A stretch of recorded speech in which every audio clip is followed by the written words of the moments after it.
আসসালামু আলাইকুম। এখন আমরা উপপাদ্য 18 নিয়ে আলোচনা করব। সরি 18 না, এটা 19, 18 তো আগেই করাইলাম। উপপাদ্য 19 এ কি আছে দেখো?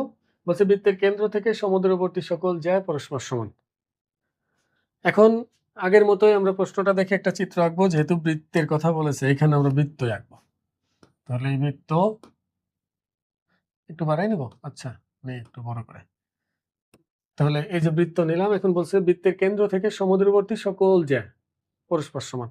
মানে এই কেন্দ্র থেকে আমি যদি এরকম অনেকগুলো সমান দূরে যায় নাই, মানে এখান থেকে সমান দূরে, এখান থেকেও সমান দূরে যদি যায় নাই, তাহলে এই জায়গাটা সমান হবে। যদি একই পরিমাণ দূরে আমি এদিক দিয়ে যায় নাই, তো এটাও সমান হবে, এটাও সমান হবে।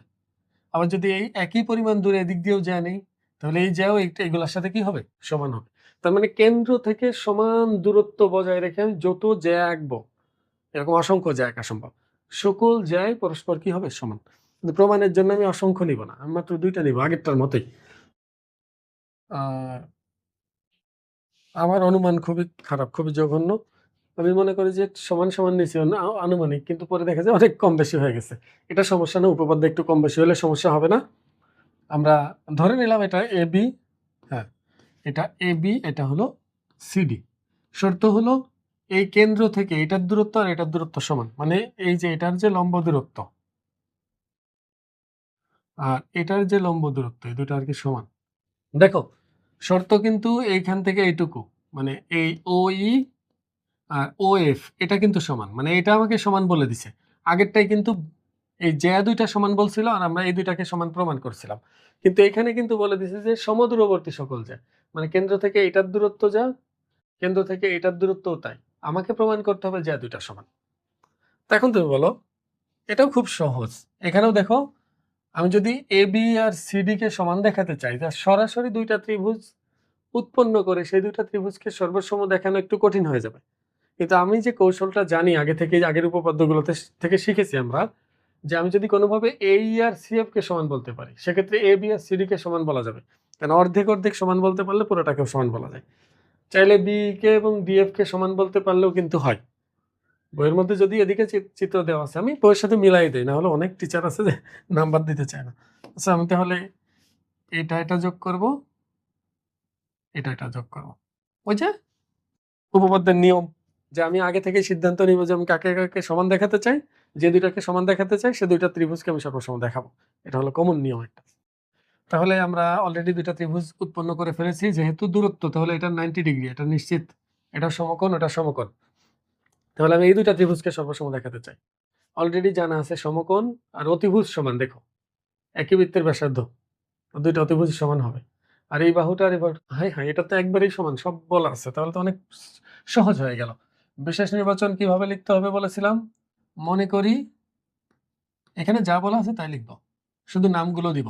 মনে করি ও কেন্দ্র বিশিষ্ট, তুমি যদি চাও যে এখানে এবিডিসি নাম দিবা, যে ও কেন্দ্র বিশিষ্ট এবিডিসি বৃত্তের, দিতে পারবা, আমি দিব না।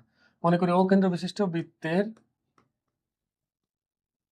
এবি ও সিডি জ্যাদ্বয়, বলছে কি কেন্দ্র থেকে সমুদ্রবর্তী বলছে না? দেখো, হ্যাঁ, তাহলে এবি আর সিডি জ্যাদ্বয় কেন্দ্র হতে সমদূরবর্তী।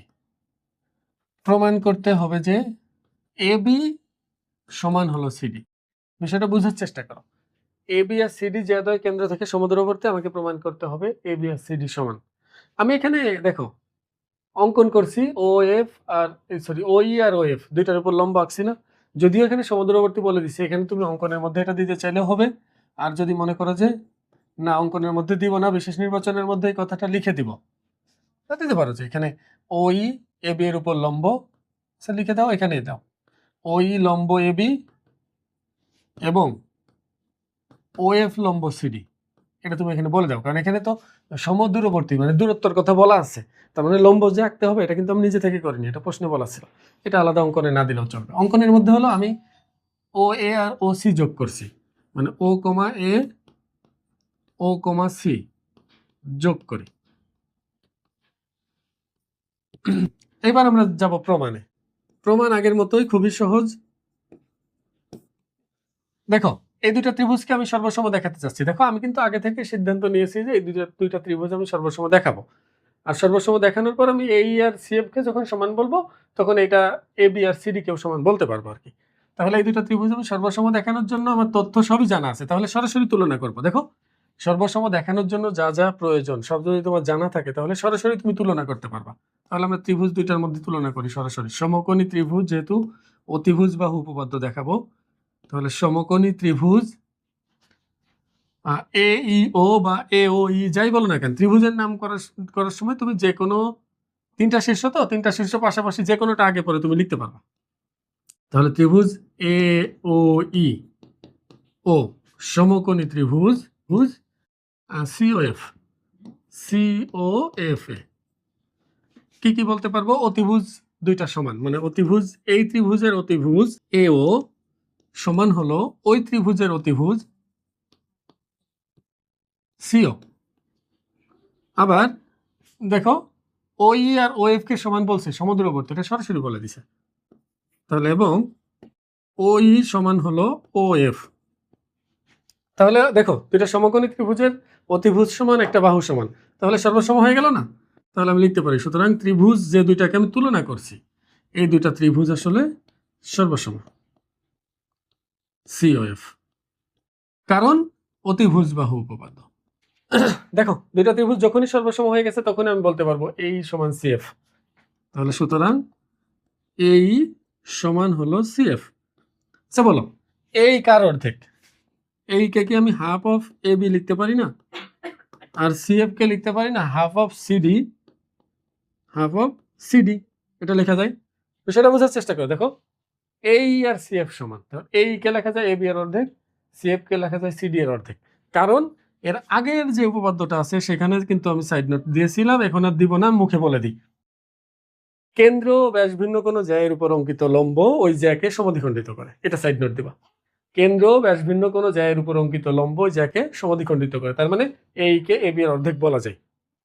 এবার উভয় পক্ষ থেকে হাফ তুলে দিলে একটা লাইনের লেখার জায়গা থাকলো না, যাও এখানে লিখি।